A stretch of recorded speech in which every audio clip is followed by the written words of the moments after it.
unstable. I feel able to turn the tables, I could do this. Just keep moving, keep your hands up, stupid. I feel lucid, a new viewing. I can see the end, I can see my future, I can view it. It's right there for the taking. Everything I've ever wanted, dreams are just waiting. I just gotta fight for it, willing to die for it, willing to like sort of. Hey, greetings from the year 3000, it still sucks. This is Philip J. Price, and you're listening to the Drunken Turkey Show. Your one-stop for this sort of thing. Hit that button, like and subscribe. You know what to do, just like every other podcast. What is up, everybody? Welcome back to the DT Show. I'm your host, Daniel, and today we're back in the shooter at large in the Charlie Kirk assassination that occurred yesterday.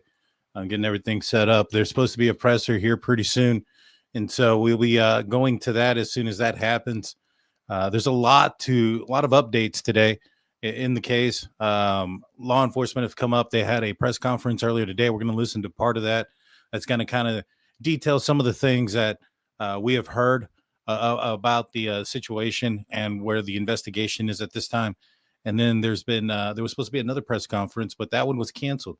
Now, in the first one, and during some reports, it was kind of indicated that they being law enforcement had some idea of maybe some video or some sort of evidence kind of pointing towards a suspect, but maybe not so much their name. They indicated that they would release those images if they couldn't find anybody and needed the media's help. And well, they've released some images, so I guess at least at that point in time when those images were released, they didn't have a name. It sounds like there's a presser. It sounds like they were going to do one earlier, canceled it. Maybe they have a name now. We'll see. We'll keep our ears open and our eyes peeled. Maybe it's the other way around. Eyes peeled, ears open, something of that nature. And we'll see if anything breaks from here to there. But let's start off with what occurred this morning and the press conference. Please hit the like button, hit the subscribe button, ring that notification bell. Guys, we're going to be this is an approach from a true crime aspect of it. This is not a political channel, so we're not going to get too much involved into the politic aspects or the ideologies of both sides, but we are going to talk about some things that were found and some documents and some other things that have been released. So without further ado, let's go to this morning's press conference with the FBI, who are revealing some things. There is a little bit of an echo, I know, but it's because I boosted the audio. And so, because if not, it would have been too low to hear. And I do need to speed it up because he does talk a little slow. All righty. Without further ado, let's get into it. My name is Robert Bowles, and I am the special agent in charge of the Salt Lake field office. Following yesterday's tragic shooting of Charlie Kirk, FBI agents have been working around the clock in coordination with our law enforcement partners. We are and will continue to work nonstop until we find the person that has committed this heinous crime and find out why they did it. This morning, I can tell you that we have recovered what we believe is the weapon that was used in yesterday's shooting. It is a high-powered bolt-action rifle. That rifle was recovered in a wooded area where the shooter had fled. So the FBI laboratory will be analyzing this weapon. Investigators have also collected footwear impression, a palm print, and forearm imprints for analysis. I understand there are a lot of questions about motive. I assure you that all leads, tips are being fully investigated. As of this morning, we have received more than 130 tips. We thank the community for that. The FBI has brought every resource to bear, and we will continue to do so throughout the course of this investigation. The FBI's mission is to protect the American people. It's to uphold the Constitution of the United States. Any attack on the First Amendment is an attack on the very foundation of our democracy. That is why we will relentlessly pursue this case and the shooter until we find him. And so you mentioned a few things there. One of the things being that they have found and located the weapon. I believe I have an image of that weapon. Let me pull that up real quick so we can see that. I also have some images and some just recently released images of the suspect from Utah. And so we're going to look into those as well. But I believe this is the weapon they found in a quote unquote wooded area. And if you look at the area and the surrounding area, there's not very much woods around. So I'm assuming this is just like more like a tree line, but was described as a wooded area. All right, let's go back to the press conference.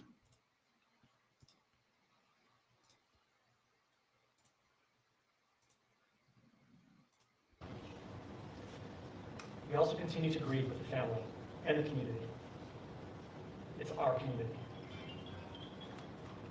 If you have any video or images from the shooting, we ask you to please submit them to our digital media tip website at www.fbi.gov/Utah Valley Shooting. You can also call the FBI at 1-800-CALL-FBI. We truly rely on the public's help in these types of cases, and no tip is too small or insignificant. Thank you. Commissioner James Matthews from Sky News. Can I ask about the shooter? There's clearly information about him or her. You say you're confident at this stage in terms of tracking down who they are. Can you talk to us about their movements, their demeanor? Do you think it's a man? And also, can I ask, what were the security arrangements in place? Was that move being monitored? It's a question many people will have. Absolutely. So what I'll release about the suspect is suspect blended in well with a college institution. We're not releasing many details right now. I mean, we will soon, but right now we're not. But that individual appears to be of college age.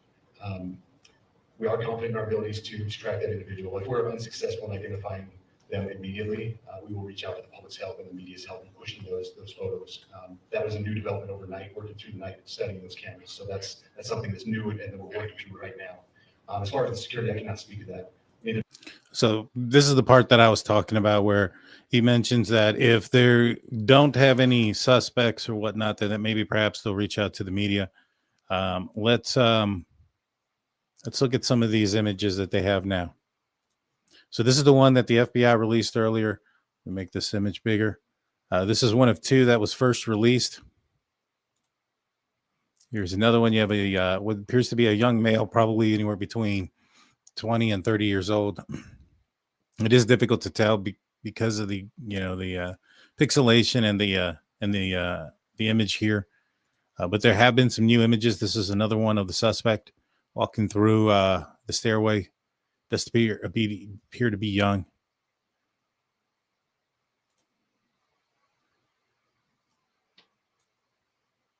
Appears to be some sort of eagle on an American flag on his t-shirt.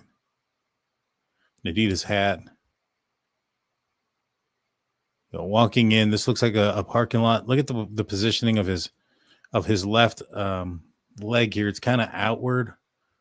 There's another image of him walking up, and he's walking real funny. And I can't help but notice that there's some weird bulges, like in his leg here. You have like a little square here. Another little, some kind of square there. So, unsure what he may be having under his pants.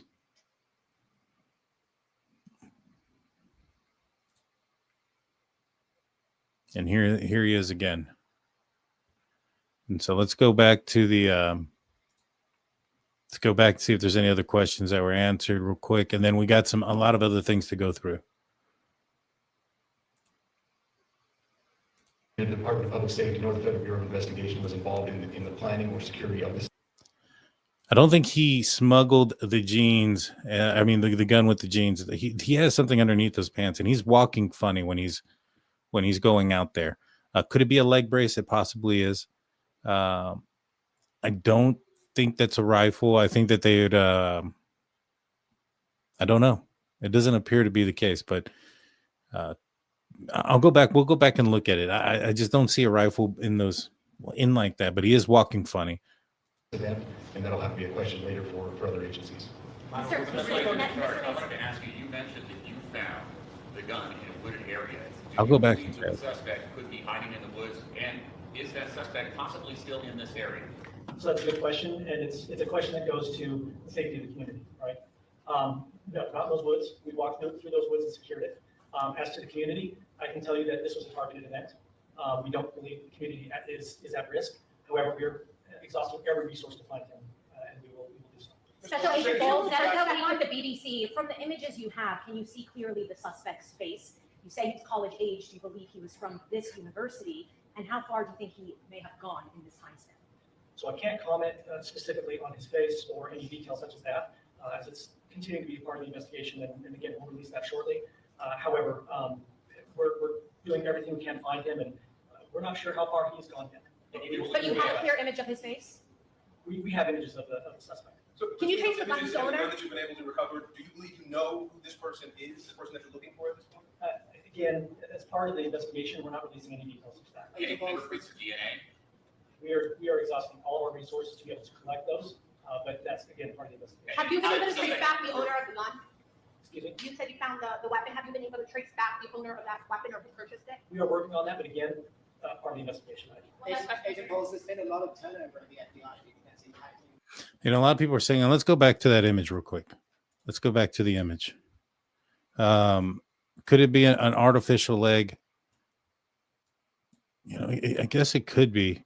You know, a lot of people were talking about how the shot in the neck wasn't an accurate shot. That it was probably the person wasn't accounting for one thing or another. You know, I recently was watching a video that was sent to me by Chloe. Thank you, Chloe. She sent it out in the Discord. If you guys want to be part of the Discord, you got to be a member on the YouTube side. You join the membership, and then you can be part of the conversation. I'll put the link in the Discord after the episode, after this episode, so you can be part of the conversation. There's a lot of stuff. Kylie, she's in there just throwing. I mean, a lot of the information that we have tonight is because of the work that they are doing, and they put it out there. So if you want to get firsthand knowledge on some of this stuff before we put it out on the air, it's going to be there. But they sent me a video where this person who was an expert in ammunition and guns and things of that nature, and he was pointing out a couple of things, and the way the shirt moves and the way the entry wound of the bullet is, that made me believe that maybe perhaps this person was a little bit more on target on the heart than we would have gave this person credit for. Yeah, this person who was I can't remember the name. I'll look it up right now. It's I guess they're a pretty big YouTube channel, but basically, oh yeah, there is going to be a press conference. Is at 9:30 Eastern, so at about 30 minutes, there's going to be a press conference. So we'll be going to that press conference in about 30 minutes. All right, guys. All right. So back to what I was saying. The link. Let me go find that real quick. I'm not going to show a lot because it shows a lot of the images of Charlie getting hit. I really don't want to show that. But where is it? There it is. It is oh gosh, what is his name? Paramount Tactical. There we go.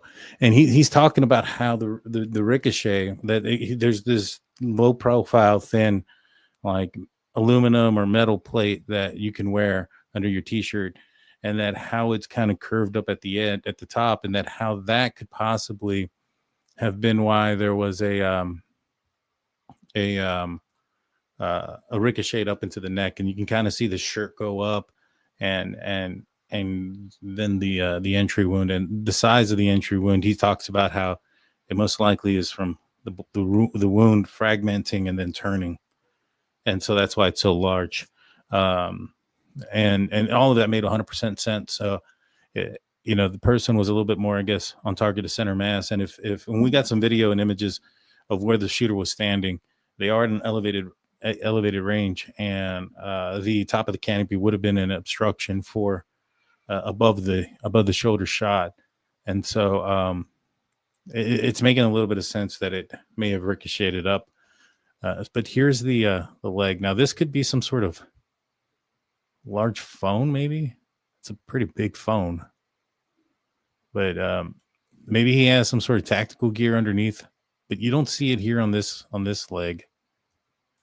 It's just weird. There's like, maybe it is the rifle. I don't know. It looks weird. I would assume the rifle would be too long to be just kind of shoved in there, but maybe this guy's taller than I'm giving him credit for.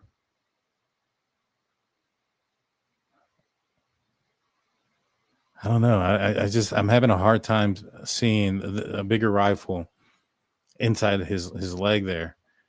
Maybe it's taken apart, and he has pieces in his in here.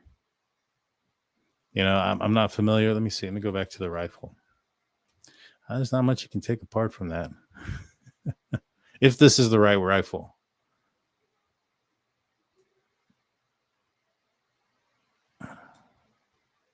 That's a very long. It's a long rifle. Artificial leg. I think that might be possible. Because it does look weird. It just looks weird. The leg looks weird. And you can see, let's pull it up now. So, well, before we get to that part, this is federal search for the suspect, and let me see if I actually have the image here. All right, so here's what we're going to see in a second. We're going to see a video of the suspect walking to the event, and then we're going to see a video of him leaving the event after the shooting, heading back towards this direction. There's a camera here, a ring camera, in the area that shows him on both situations. So here's where he is believed to have taken the shot, right here in this location where the diamond is. This is where Charlie was at. And so he must have ran down into this area. I mean, he was seen running this direction, so I'm assuming he ran across, jumped down, probably ditched the gun somewhere here. This might be the wooded area, and I put that in quotations. The wooded area where they see him. And this is where he's probably parked at. About 200 yards. This is the angle. And so if he was laying down prone right here, and there's some there's a footstep and I believe a palm print that they have here of the ground, but this is the angle that he had.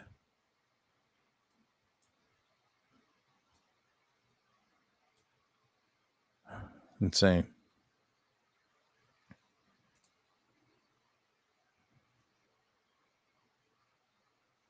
Was there a tripod left behind? I don't think so. I think I know what you're talking about, but here's the footage of them walking through the neighborhood of law enforcement.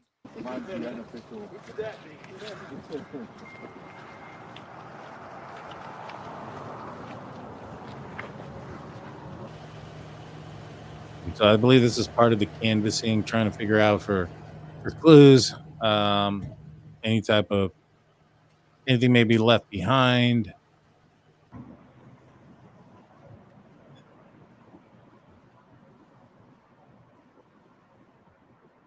I'm sure there's canvassing the area, asking for ring footage and things of that nature. They're kind of looking down. That's not you're not gonna find anything looking where you're stepping, my man. Yeah, look up, guys. Look out.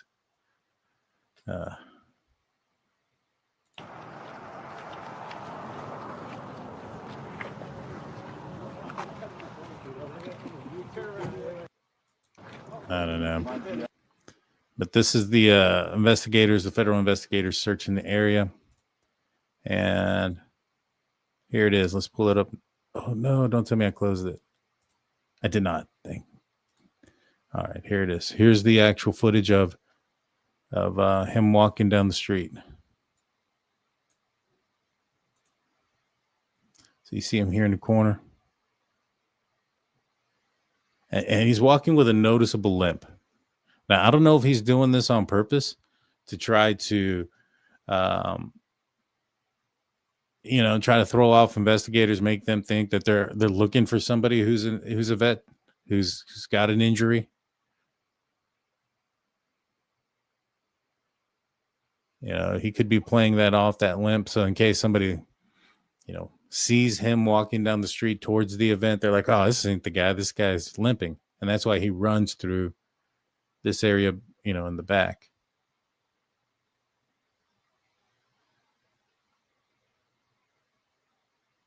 This would also tell me that this guy probably, like, I mean, he had to have cased this area. They should go back and see if they can find somebody in this area, you know, the days before. And I'm sure that's what they're doing.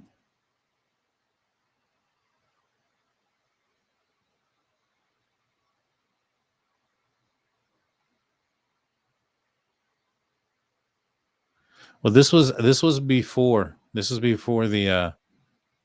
the shooting. And so if he got up there he is way back there. Now he's populated.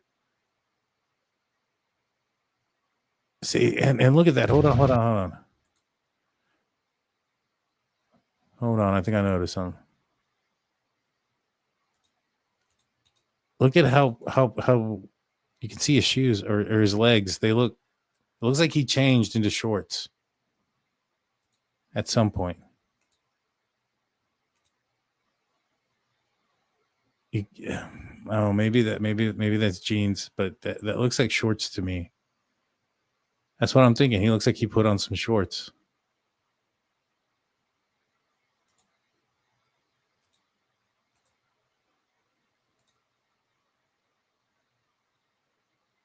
And he sure is moving with a step on him. You can see him pop up back there first.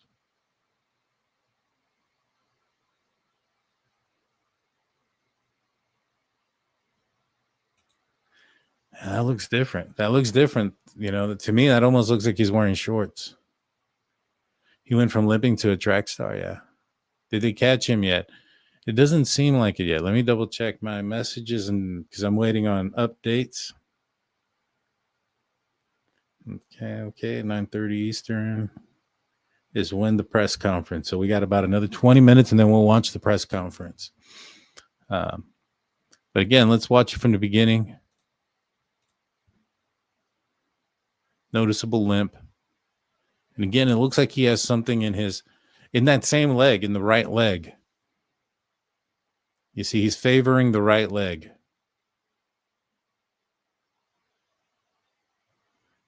Hopefully, all right, let's take a look at the way his foot moves. Does his foot have does it move at all up and down? If it does, that's probably not a fake leg. If it doesn't, I mean, I don't know.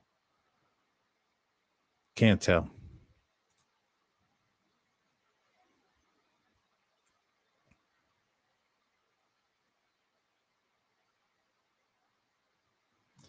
My assumption is, somewhere he ditched the gun when he was running back. This is before the shooting.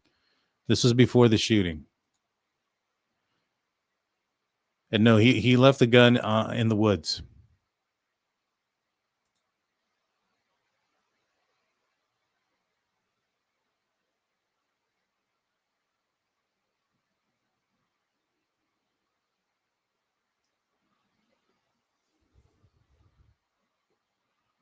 It takes him a second to get from there to back here. See how fast these folks are walking out. Obviously, these guys are in the street closer to us, but they've already kind of cleared that area. These folks here. Maybe this is where he changes his clothes. I mean, he's got a fairly large backpack. It looks like there's a lot of stuff in it. I wouldn't be surprised if he took the shot and changed. That way he's you see, he still hasn't shown up yet. Took the shot, changed. That way he blends in.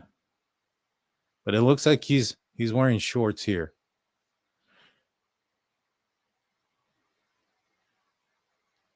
And he's moving with pace. Moving with some pace.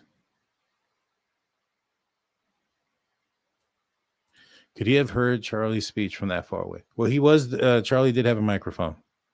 So I'm not sure how much he could have heard of the question, but he definitely would have heard the responses from Charlie. 100%. Okay.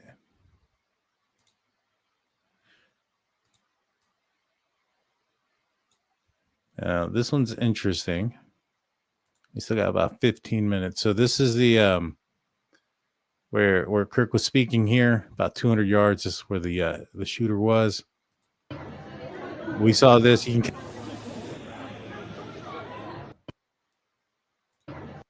you see this like it's probably not going to help, but I got a zoomed in better version of this. Let's pull that up. Watch this.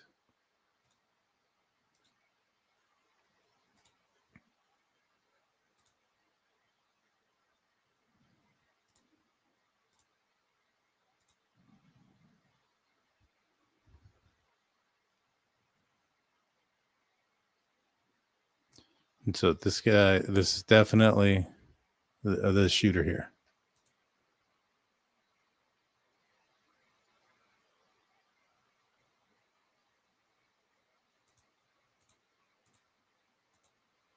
And as you can see, there's a long object in his hand. It almost looks like he's putting on a sweater or something.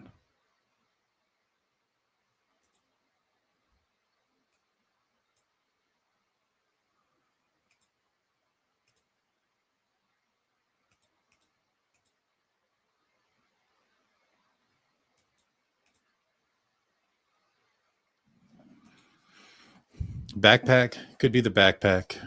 Definitely putting his backpack on. Yeah.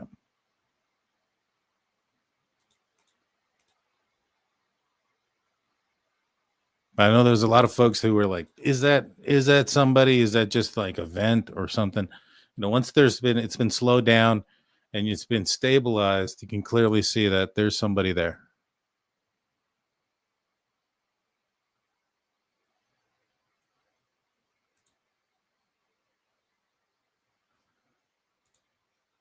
So,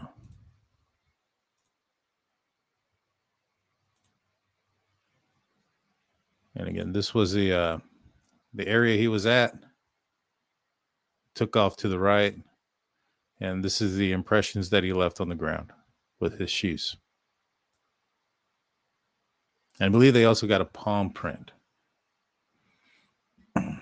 No limp there. That's true.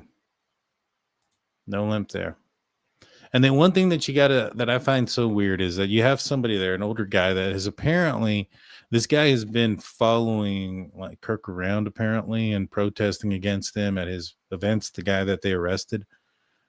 He takes ownership of the shooting initially. You know, we heard as he was being pulled away, an officer goes, "I don't know, dude. He said he shot him, but I don't think so." You know, to me, that was almost as if they were trying to, you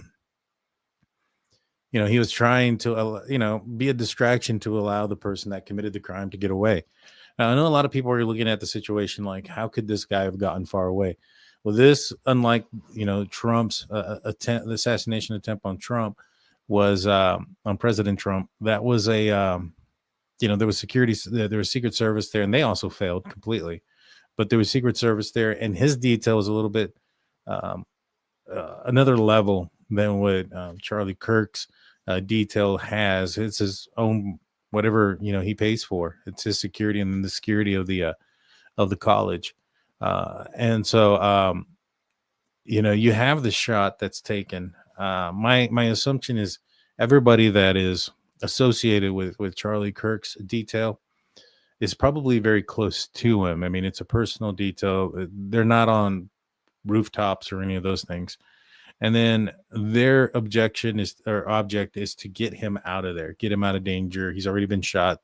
And there's video of them surrounding him and carrying him into an SUV immediately after the shooting. And so, you know, this guy had plenty of time to run away and get out of there before people started actually looking for him. He also had a lot of people, thousands of kids his age that were, you know, attending that function who were now dispersing at a high rate. You know, they were leaving quickly. And so he was able to blend in with that. Now, how he was able to blend in with the rifle, I don't know, you know, or something that was large enough to contain the rifle. You know, the image we have of the rifle, and again, I'm not sure this is it, but that is a evidence box. That is what evidence is transported in. You know, there should be, and I'm sure there is somewhere around here. If they haven't put it in yet, there'll be zip ties in here that's going to hold it to the box. But this appears to be an evidence box. I don't think he was running out there with this box, but then again, he could have been. This may have been the box they found it in. I just feel that it would have been overly obvious had he, or was he able to run out there with just a rifle in his hand, while everybody is obviously just heard shots. Steelers fan has been a member for 23 months. Thank you, Steelers fan. Appreciate you. Addie V comes in with the newest member. Thank you, Addie. Hey, Lori comes in with $27.99. Thanks, Daniel. Thank you. And thank you so much for your donations and support. I keep catching them at the end of the show, and I apologize for that. But I wanted to say thank you again. It's truly appreciative of all the support that you give us, Lori. Thank you so much. All right. So we'll answer some questions and stuff like that until this hearing goes off in the next 10 minutes. So it's supposed to be a press conference in 10, and we'll be listening to that. Let's see. They're saying like he was wearing a vest, but it doesn't look like it. I hope I don't get in trouble for this, because and the reason what I'm saying about that is like copyright trouble for sharing what somebody else is saying. But let's pull it up real quick, because I think he makes some excellent points. All right, so it is Paramount Tactical. Yeah. All right, let me pull that up real quick, and then we'll tune into what he has to say on the topic. And like I said, he's an expert appears to be an expert. I've never seen him before, so appears to be an expert in the field. Now, the other thing that I have noticed, needless to say, is that it appears that folks are talking about like Civil War and stuff like that. I surely hope it don't get to that. I know there's a lot of people that are upset about this, and I know there's a lot of people who are almost kind of pushing the envelope a little bit with some of their comments. I saw an image today of some person that was selling T-shirts that had a picture of Charlie with as a cartoon picture with him shot in the neck, saying "Debate this." I'm not even going to show it because I'm not going to give that person publicity of any kind. Just a bunch of hate, and what they don't understand is their gloating and their celebration of a man's life it could push some people the wrong way. And I'm not saying anybody needs to go out and do anything violent. Quite the opposite. I hope everybody keeps their cool about everything. I understand it's a very emotional and very upsetting thing. I was pissed when I heard about it. I don't even know who he is, to be honest with you. I was not familiar with Charlie Kirk before his assassination, but he's a father, and whether you believe or agree or disagree with him, he was taken out by a coward, and yeah. So let's, let's watch this. Before we get into that, there's one thing I did want to show you guys, because this is important. This was brought up, and I haven't brought it up yet, but this was brought up by Louder with Crowder. This was something that was sent to him by somebody in the ATF, and from all understanding, it's I believe it's legit. CNN had reported that the information was cultural something. They call it cultural. It wasn't cultural beliefs. It was more. So let's read this. It says here, on September 10th, 2025, at approximately 12:24 p.m., conservative political influencer Charlie Kirk was shot and killed in Utah Valley University in Utah. Mr. Kirk was speaking at the university as part of his American comeback tour. Multiple SLCI 1 and 3 agents responded immediately. The subject fired one shot from an elevated position on the rooftop in an adjacent building on top of the campus, and surveillance video shows the suspect jumping off and fleeing the area on foot. ATF and other law enforcement located an older model imported Mauser 30-06 caliber bolt rifle action wrapped in a towel in a wooded area near the campus. So there we go. It wasn't in a box. It was wrapped in a towel, and that's how he got it off. Location of the firearm appears to match the suspect's route of travel. The spent cartridge was still chambered, in addition to 3 unspent rounds at the top in the top feed magazine. All cartridges have engraved wording on them expressing transgender and anti-facet ideology.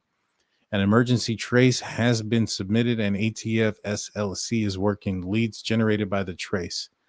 The firearm and ammunition have been taken by FBI for DNA analysis and fingerprint impressions. So, if he engraved it and stuff like that, there's a good possibility that he got some sort of DNA on it.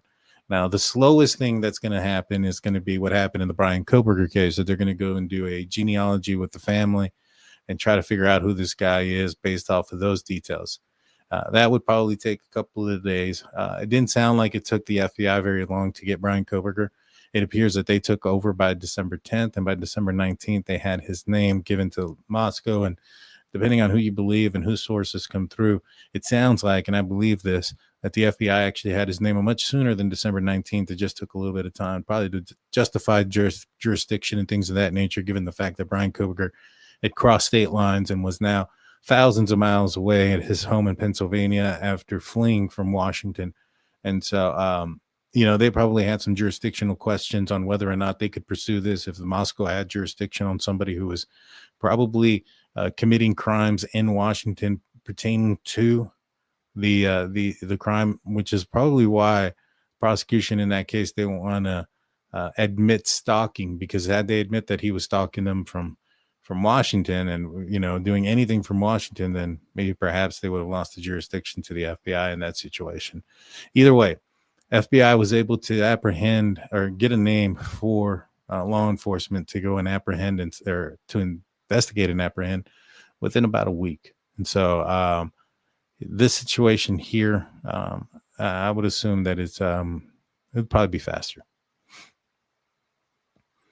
Let's see. Let's go on to say, upon completion of forensic, the firearm will be disassembled and analysis. Additional importer information. Multiple people of interest have been contacted or detained because of eyewitness testimony and review of video footage. The primary suspect is yet to be identified. ATF is assisting the investigation with multiple other federal, state, and local partners, and case is co-led by the FBI and Utah SBI. And so it had to deal with, according to this, there was, where'd it go? There was stuff written, and this is just kind of like a page out of that Luigi Mangione guy. He had stuff written on the ammunition cartridges of the shots that he took. So you have a guy also kind of hanging on the coattails of somebody else. This sounds like somebody's probably also looking for looking for fame out of this. I highly doubt he's looking for fortune. It's more fame. He's not going to get any fortune. He's gonna be probably famous when they find him. No doubt he's going to have his name out there.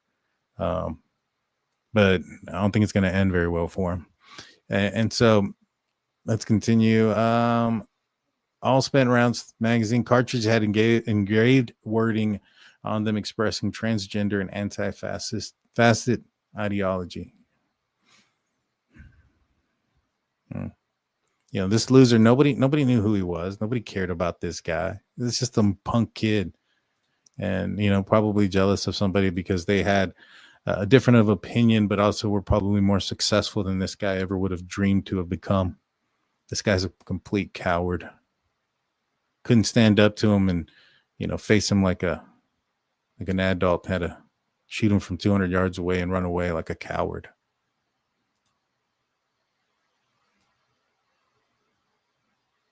That's all he is. This guy wanted to be famous like the kid in Butler. That's what I'm thinking.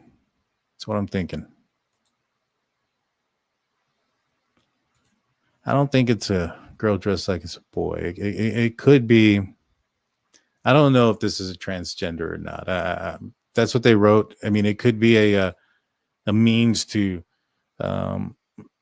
make somebody look in that direction. You know what I'm saying? Like falsifying that type of stuff, like just so people can, to misdirect and mislead.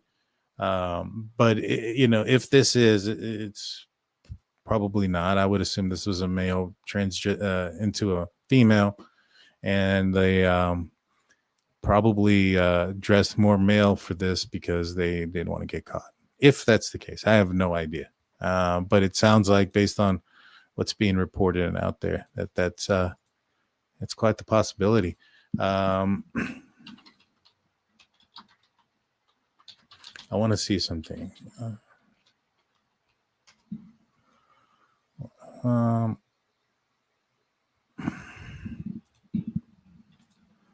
want to see if I can find the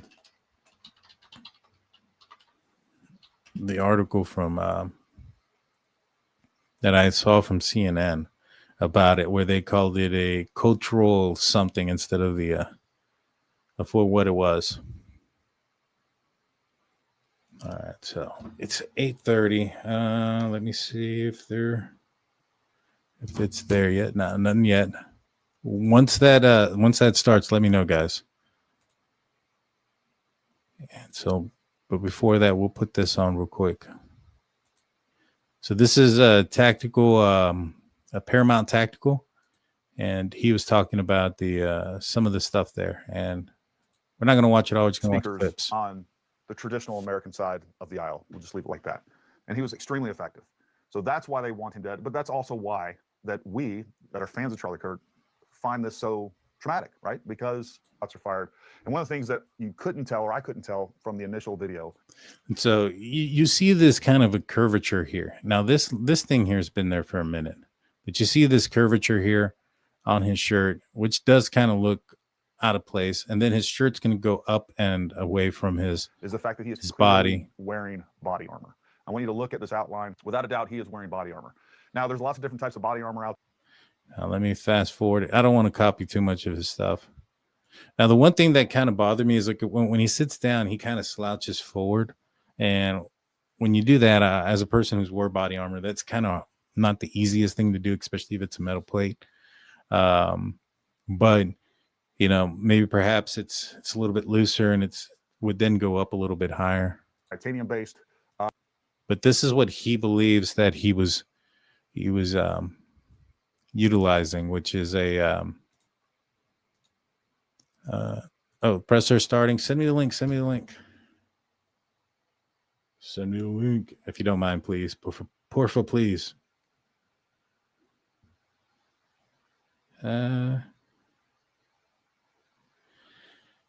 Charlie Kirk's casket has just arrived at the church he and his family attended most every Sunday. That's so heartbreaking. Yeah, let's get that link and then we'll get it going. But this is what he believes, and as you can see there's a curvature there. There's a curvature, and so we'll come back to that. Let me see if there's a link to this real quick.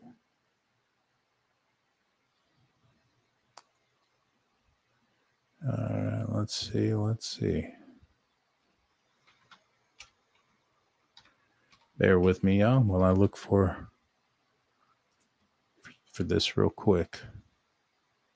And hit the like button, guys. I know we got like 1,000 people, 1.1 thousand people in here from Twitter app or X. Appreciate you guys tuning in. All righty. I think I might have it. I do have it. All right, give me 1 second. It hasn't. I mean, it started, but there's nobody talking yet. So let me send this link over, and then we can get that party started and get this going.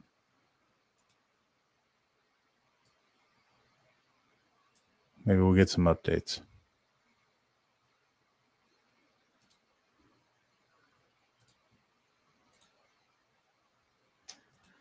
Do I think that the hit and it would hit that and deflect up? See, that was one of my issues too, was like the deflection of it deflecting up, coming this way and then deflecting up.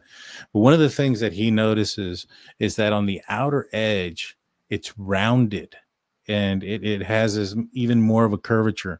I do believe that if it hit that part, it could have ricocheted up and into his neck. And he does make a solid point that the entry wound is like very large and elongated, almost. Kind of what you would expect from an ammunition round, striking something, ricocheting, fragmenting, and then turning, right? turning sideways, going in sideways, causing the larger hole. So I do think that's possible, but it is a crazy deflection angle. I 100% agree.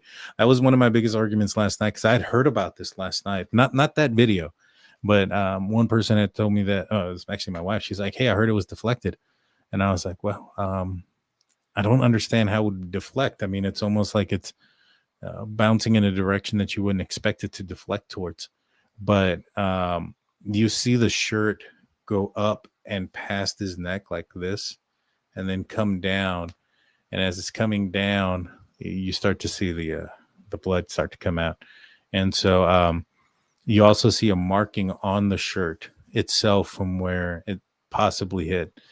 And so, I know some people were looking at this shot, and if it was a direct shot to the neck, I would have agreed it was a inaccurate shooting.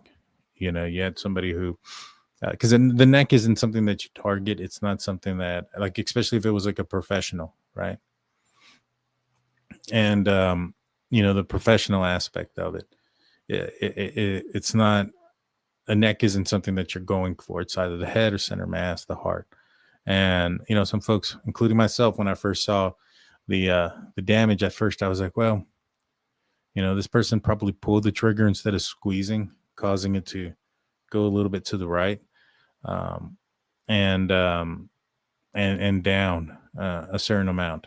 Instead of squeezing the trigger, they pulled it, which is common amongst folks who are not trained and haven't been in high stress situations. So you can have two things. You can be trained and go through a lot, and it'd be your first time. Oh man, so this thing turned black. All right, it's not that was I got scared because every now and then my screen will oh, there it goes. It comes back. It's back. The feed is back. There you go. And so in the essence, I just think it is possible, but I do think it is a crazy angle up. It definitely is. But that scared the crap out of me. I've had my computer has shut down on me before while I'm on the live. If it happens, I come right back. So let me pre-forewarn you guys. If it happens, I will be back. But it hasn't started yet.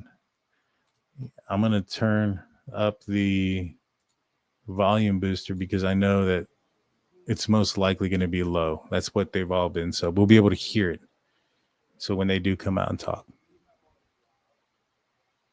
I can kind of, now that I boosted the audio, I can kind of hear people talking in the background. Boost it up a little bit more.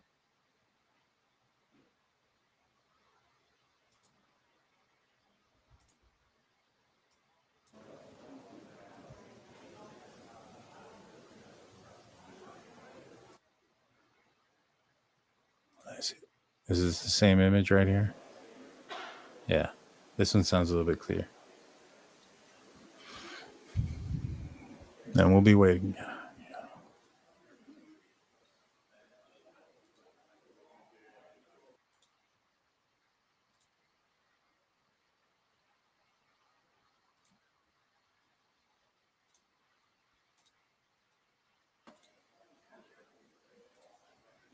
If you guys got any questions, put a couple stars so I know you're talking to me, and we'll go through them. Not talking amongst yourselves. They said 15 minutes about 5 minutes ago. All right. So we got about another 10 minutes before it starts. I'm going to be having it on in the background so I can hear it. And as soon as it starts, we'll play that. I have no idea why it keeps doing that to me. But there's been a lot of people that have that are trying to come up with theories about different folks who this might be, who the suspect might be. And I think it's, maybe not the best. I know there was this one person who had put up something on SoundCloud saying Charlie Kirk dead at 31 or something like that.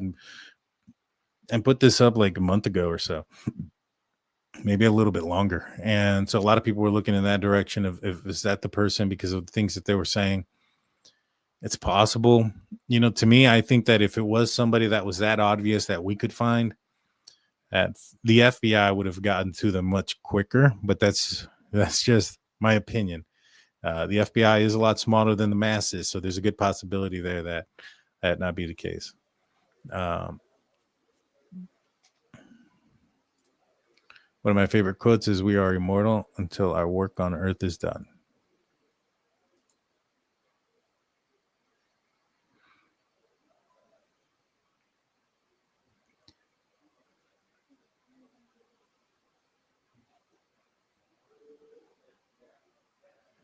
Yeah, we don't know who the shooter is. It's probably not the best to start pointing out persons like that. Like I have no idea who that is.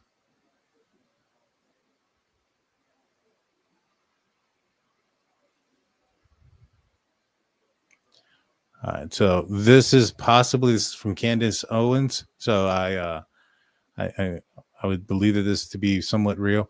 It says here the suspect appears to be wearing this shirt. From the tips I'm getting, it looks like it is sold from Disabled Veterans National Foundation. I'm not sure if it's exclusive.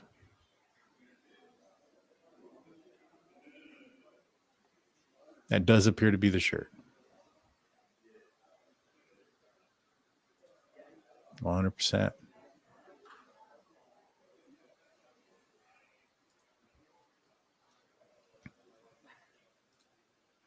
What did the old guy do to get dragged with his pants down? He admitted to being the shooter. He said that he shot him, and then he was acting real crazy and weird.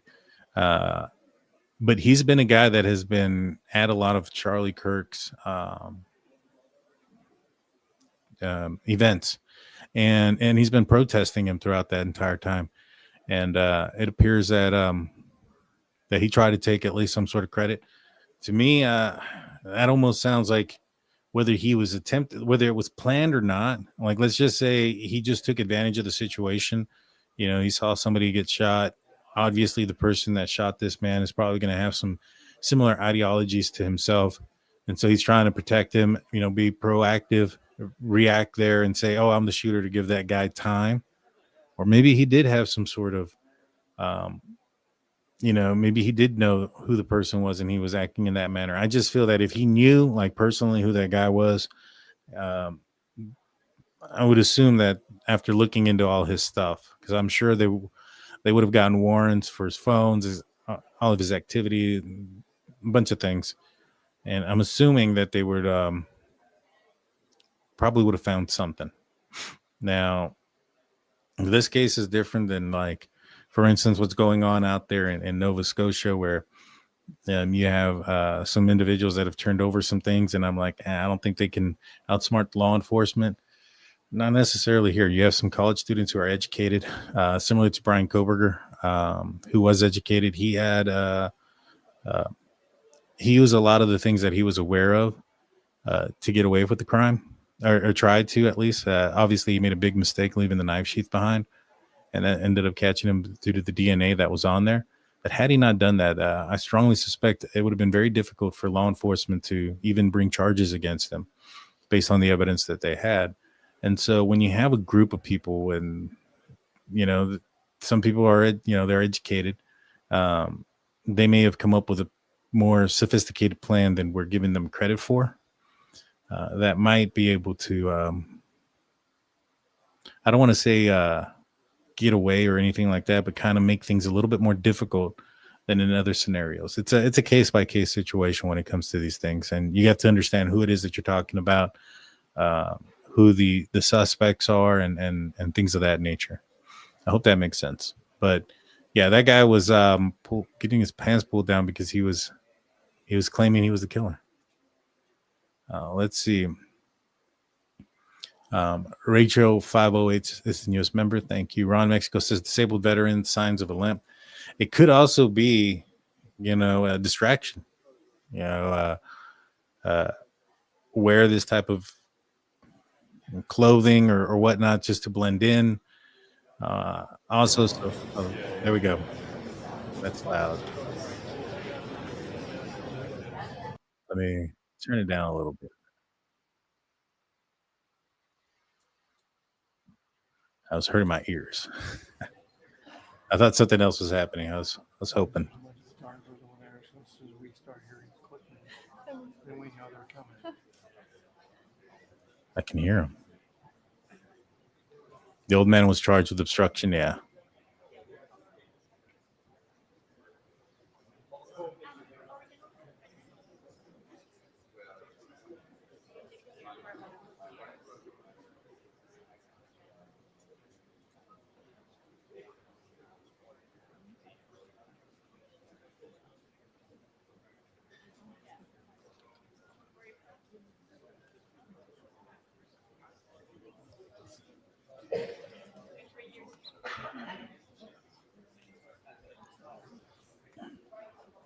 Yeah, that video is oh,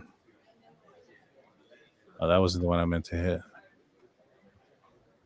Somebody said they accidentally saw the video and were horrified. Immediately screamed. It was horrific. There it is. Accidentally saw the video and I screamed. Yeah. It's not good. I mean, the guy had a family, you know, whether you agreed with him or disagreed with him, you know, he had a family. He was an American. You know, one of the greatest liberties that our country affords, and one of the reasons why so many people think that this country is amazing is for its freedoms, and one of those freedoms is speech. And he was just expressing his freedom of speech.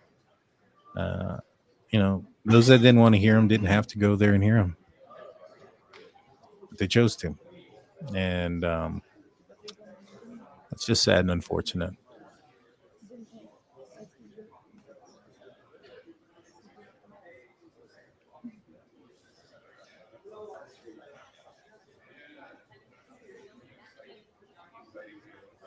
Looks like they might be prepping some show and tell. I agree.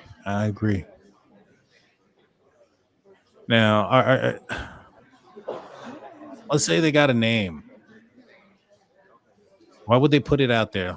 Are they having problems finding the guy? Would they do this press conference because of that? Did they arrest him? Did they find him? I know there was a situation that occurred where somebody jumped off of a bridge earlier in Utah. Was that the situation? Now, what if they found him? That's a good question, Connor. If they did, my assumption is that why don't we know about it? I would assume that somebody in the mainstream media would have known. I mean, they just got the Louder with Crowder got a here we go.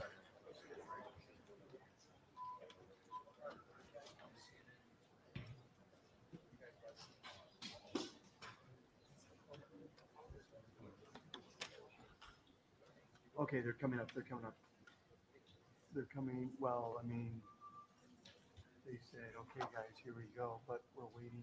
Let me just stay on the phone with you, but they're getting ready. We'll see him come down the hallway. There's a bunch of photographers. And they always kind of start off a little bit slow, guys. They're going to talk about who they are. They're going to introduce everybody, what everybody's done. I'll tell you when. And then they'll discuss what the game plan is. And then there's usually somebody else that comes up after that. And then they're going to explain what it is that they have. And then they're going to do a little Q&A afterwards. So that's kind of the format, so to speak, when it comes to these type of press conference that I'm expecting to see. I think there's video, surveillance video or something. I don't know what they're showing. I'm going to put this make this the big screen. Stephanie comes in saying 199. Thank you. I'm Stephanie. I appreciate that. I think I already said thank you to Rachel as well. Thank you, guys. 100% amen.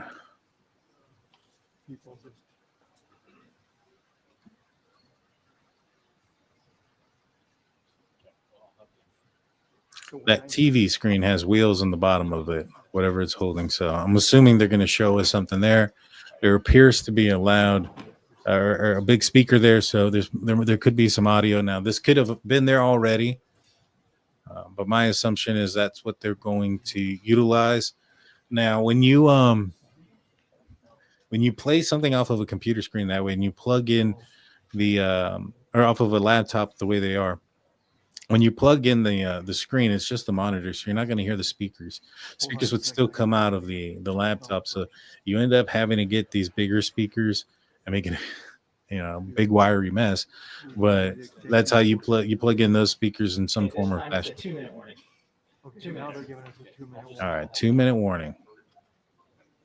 And so to me, there's going to be some audio being played and some video that we're going to be listening to.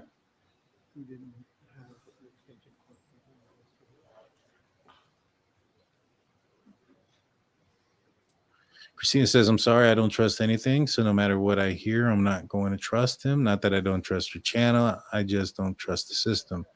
The news is part of the system too. Don't disagree with you. There's some things from the news that I just don't like either. It looks like they may be coming down the hallway here.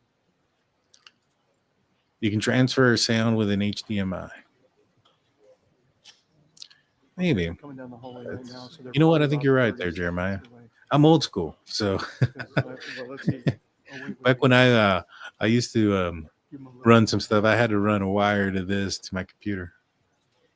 Daniel, did you have to do one of these when you were a police officer? A press conference? I did not. Did I? No. No, I've never been a part of any press conferences or anything like that. Well, here they come.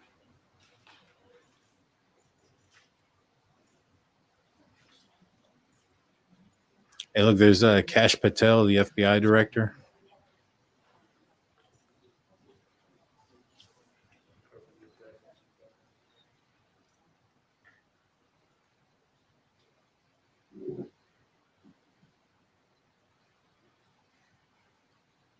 Hi, everybody. Thank you for being here today. My name is Hillary Kellner. I am the Communications Director for the Utah Department of Public Safety. This evening, we have FBI Director Patel, FBI Deputy Director Dan Bongino, Special Agent in Charge Robert Bowles, Governor Spencer Cox, Lieutenant Governor Deidre Henderson, and Commissioner Anderson, as well as, Commissioner Bo Mason, as well as some local partners here present with us today. Governor, we'll kick it off. Ladies and gentlemen, thank you for joining us here tonight. We appreciate the media and the partnership we have with you in helping us to get information out to the public so that we can catch this assassin and hold him accountable. We are going to share a portion of a video and that we have of the suspect, as well as some new stills.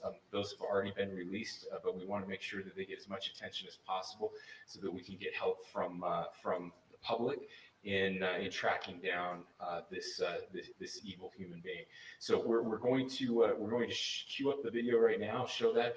I've asked Commissioner Bo Mason if he would narrate to you what is happening in this video.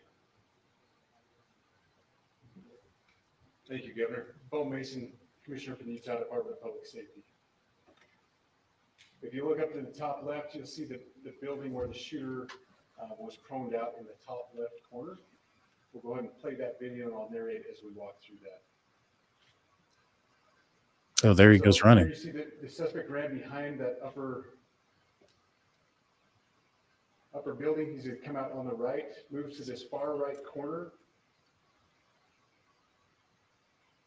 As he does, he's going to climb off the edge and then drop down to the ground. As he did that, he left some palm impressions. There's some smudges, some places we're looking to collect DNA. There's a shoe imprint where we believe the suspect is clearly identified as wearing Converse tennis shoes. Again, we'll replay that again so you can get another view of that. It's important to note his black t-shirt, his black pants, and there appears to be some white on the soles of those Converse tennis shoes. Those are all identifiable items that we're looking for. In the stills that are going to follow They haven't found those. You're going to see a very distinctive t-shirt with an American flag. It appears to have an eagle on it. There's also a baseball cap with a triangle on it and a pair of sunglasses. All distinctive, all things that we would ask the public to look for and try to identify if they know someone who is. It doesn't look like he's running with a limp. Wearing those items. We're looking for all that information. Here you see the suspect after dropping off the building. He moved around across this grass area, around the parking lot. We're going to pan to the right.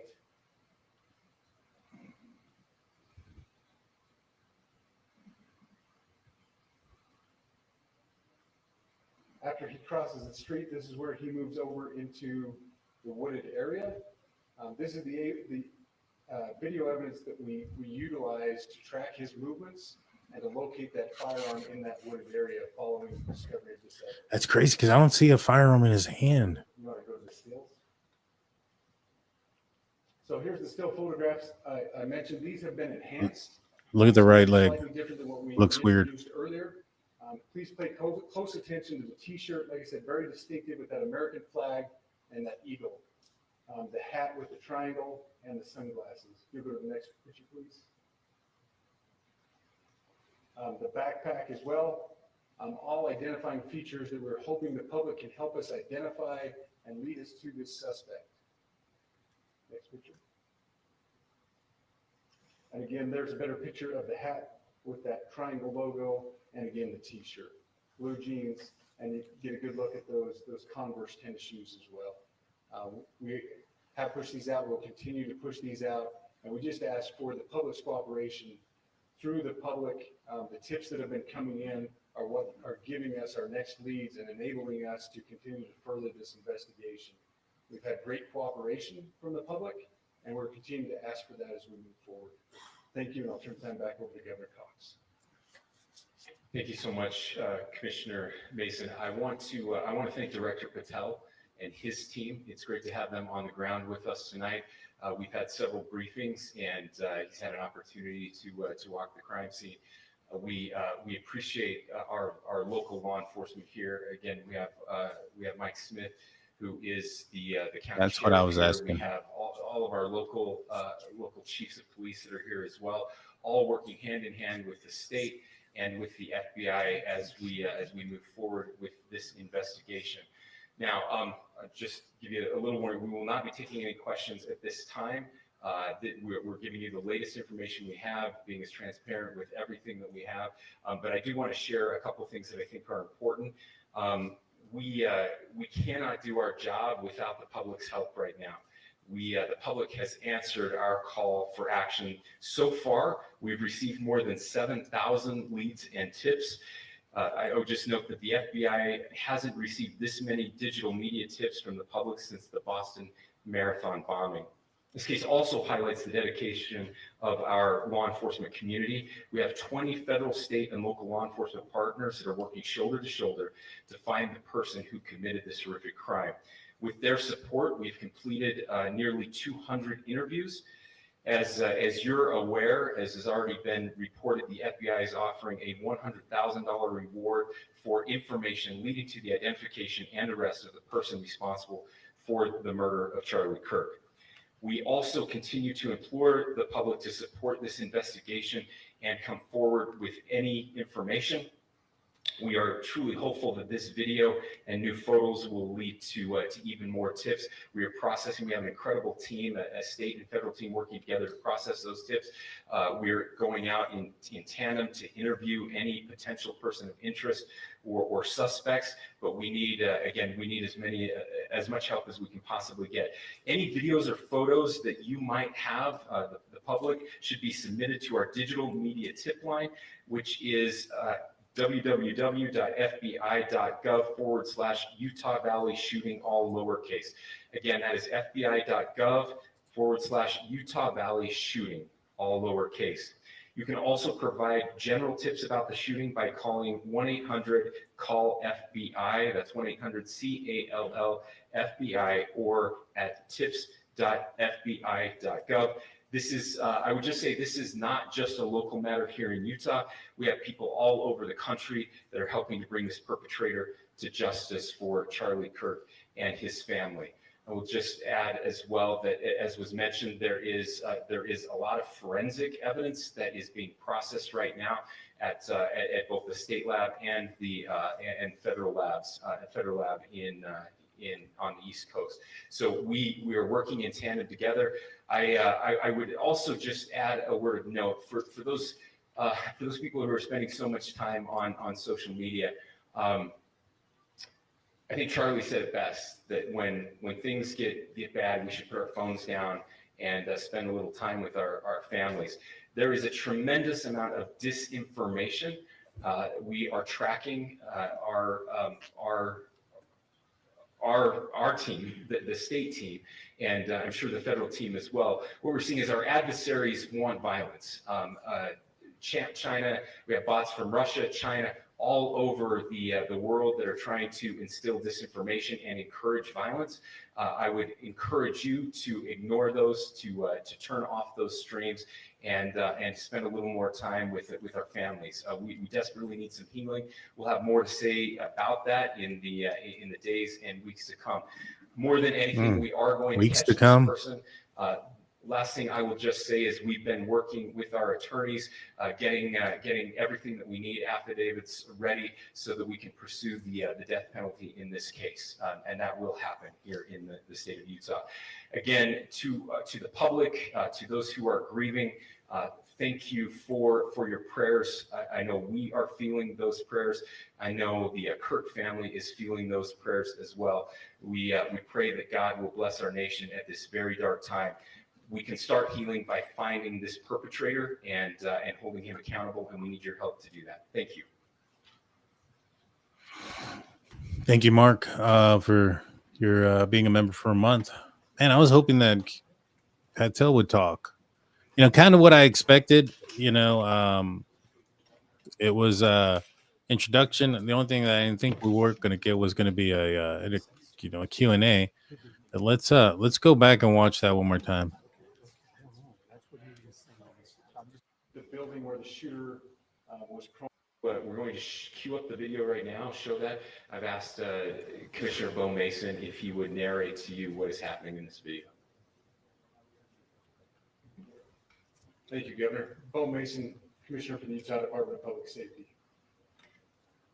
If you look up to the top left, you'll see the building where the shooter was chromed out in the top left corner. We'll go ahead and play that video, and I'll narrate as we walk through that. So here you see the suspect ran behind that upper building. He's going to come out on the right, moves to this far right corner. See, he's not running with a limp there. As he does, he's going to climb off the edge and then drop down. I think I see it. He's got like a sweater or shirt covered over it. Right corner. Watch. As he does, he's going to climb off the edge. And you see how this is draped over? Let me take a screenshot of this real quick. And then let me do some magic real quick.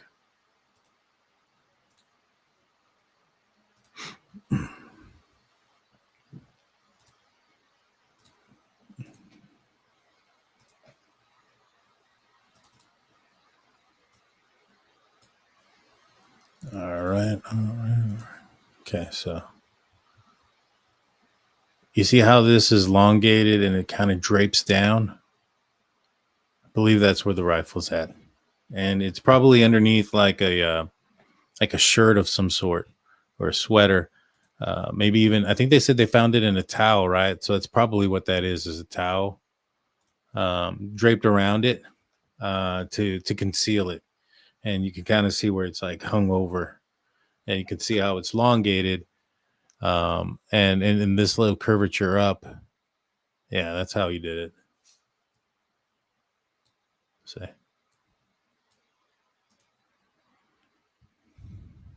And then drop down to the But it just looks weird when he drops it. upper building. He's going to come out on the right, moves to this far right corner. As he does, he's going to climb off the edge. See, it looks like he's putting it down. You can kind of see the longevity of it, but when it falls, it looks. Oh no, you know what? You can see how it's stiff here on the one end. Down to the ground. As he did that, he left some palm impressions. There's some smudges, some places we're looking to collect DNA. There's a shoe imprint where we believe the suspect is clearly identified as wearing Converse tennis shoes. Again, we'll replay that again so you can get another view of that.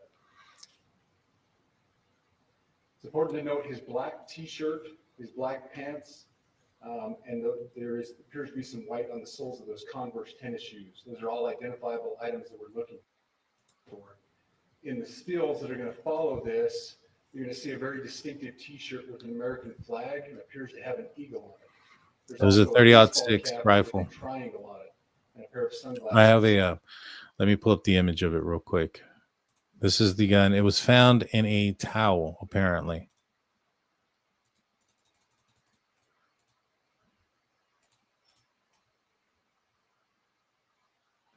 This is the weapon. And this is the images that they released. As you can see, he had a lot in his backpack. Could have had a change of clothes. Could have had quite a few things. The T-shirt, which is Candace Owens, and we'll go back to that one. She shared where that T-shirt comes from.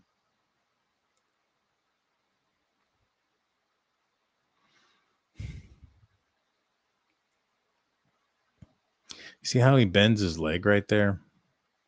I don't think you can do that if you have a weapon in there.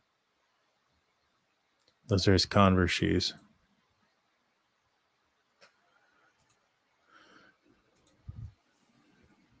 But he limps weird. Hold on, there's the you have this image here where there looks to be some sort of something in his shoe or in his pants. You can see the little box, another what looks like box, and then another one. And then before we go back to that, oh, here's the image of the T-shirt. This is what Candace Owens shared, stating suspect appears to be wearing this shirt. Tips I'm getting, it looks like it's sold from Disabled Veterans National Foundation. So this is the home of the brave.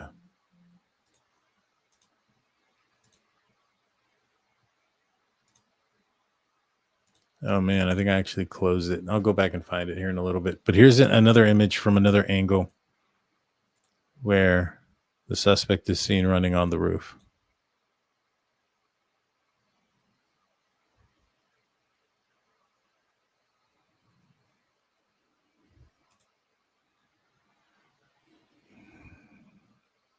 I wouldn't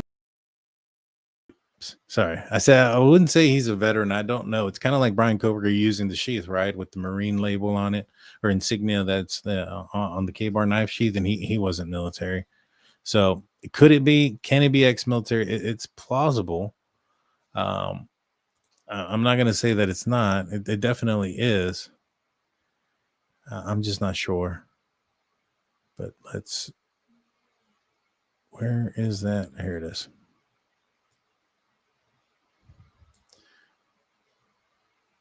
And I was hoping they would play this one, this clip here.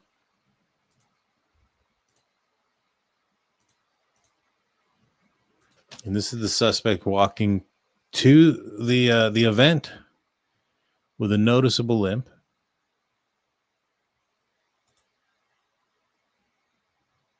Now, he's got the limp. He's got the shirt. Is he trying to come off and show that he's a disabled vet, so that way it's more of a distraction to get people to look in a different direction? I think that's a good possibility here.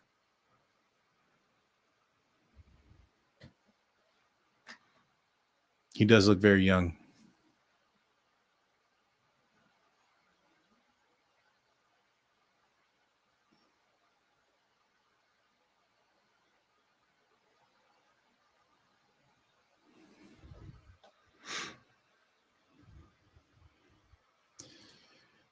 You know, part of me, I don't really believe this limp.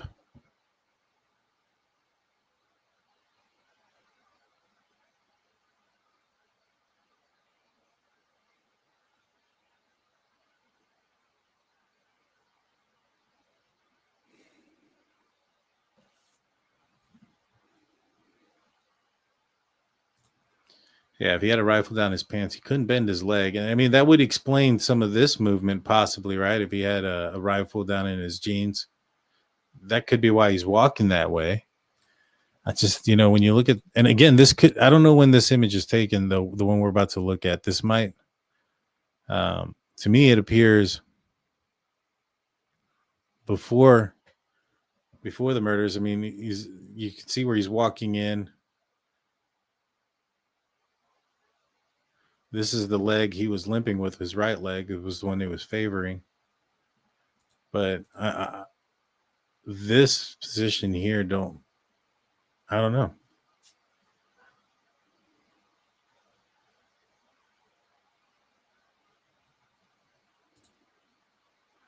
And I mean, he may not have it hidden all the way in his pants. It might be like partially in his shirt and in his pants to a certain extent.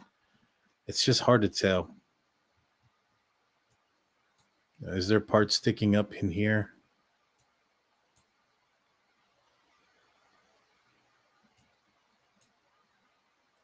I guess there's like a bulge right here, right?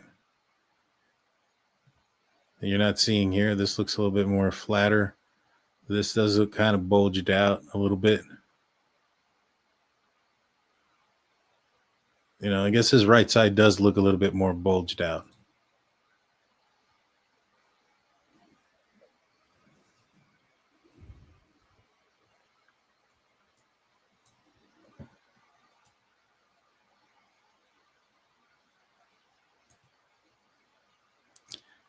I just feel that his pants are a little tight for there to be something like a rifle in there. That's the part that bugs me too.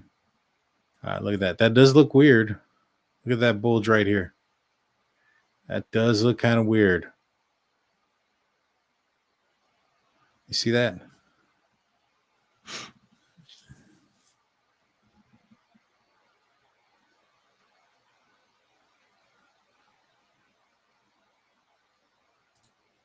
Why wouldn't I believe? Because the limp is before he gets there.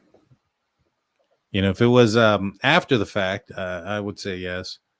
Maybe he got up there before and jumped, beforehand, and he hurt himself at that point. Then that's a good possibility. But the limp was on his way to the event, and then he's running on his way out, not limping. So that's why I don't really believe the limp. Even when he's walking, let's pull it back. Let's pull it back. So right here, this is where he's going to start walking. He's just jumped down. Do you see that same limp here? You guys tell me. All distinctive, all things that we would ask the public to look for and try to identify if they know someone who has those items, who has been seen wearing those items. I don't see a limp like that.